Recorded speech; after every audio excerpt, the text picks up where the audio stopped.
جناب آقای فلاحی باباجان نماینده محترم احر هریس شماره 288 بفرمایید. بسم الله الرحمن الرحیم. الحمدلله رب العالمین.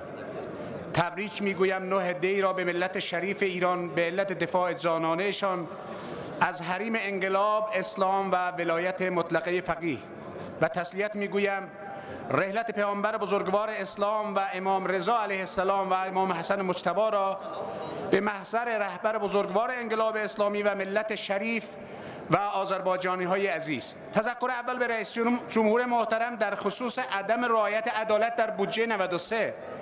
کشت ضعیف و حقوق بگیر و بازنشستگان در این بودجه و در این برنامه نادیده گرفته شدند. آقای رئیس جمهور، بودجه عمرانی استان آذربایجان شرقی 47% کاهش یافته و برعکس بودجه استانهای توسعه یافته یا بودجه استانهای توسعه یافته ثابت مونده و یا خیلی محدود کاهش یافته است.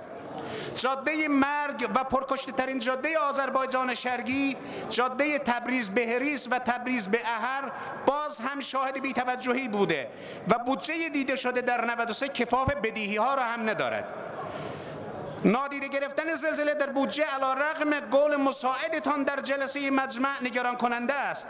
مساجد، خانه بهداشت‌ها، بیمارستان هریس، مدارس، سالن‌های هنرمندان احر و هریس ظاهراً باید همچنان در سرمایه زیر 26 درجه در شهرهای احر و هریس و ورزگان باید چشم به راه و منتظر باشند.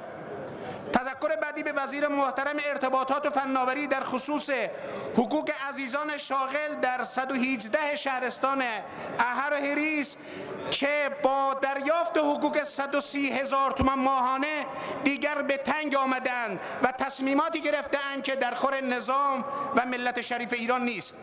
تذکر بعدی به وزیر محترم دادگستری است. آقای وزیر، جناب عالی که عیناً بیمارستان هریس را که در یک مدرسه جمع شده و 80,000 نفر جمعیت را پوشش می‌دهد دیدید. علیرغم محکومیت 35% پیمانکار چرا دستور اجرای حکم را صادر نمی‌فرمایید؟ خیلی متشکرم. امید مردم به اجرای عدالت است.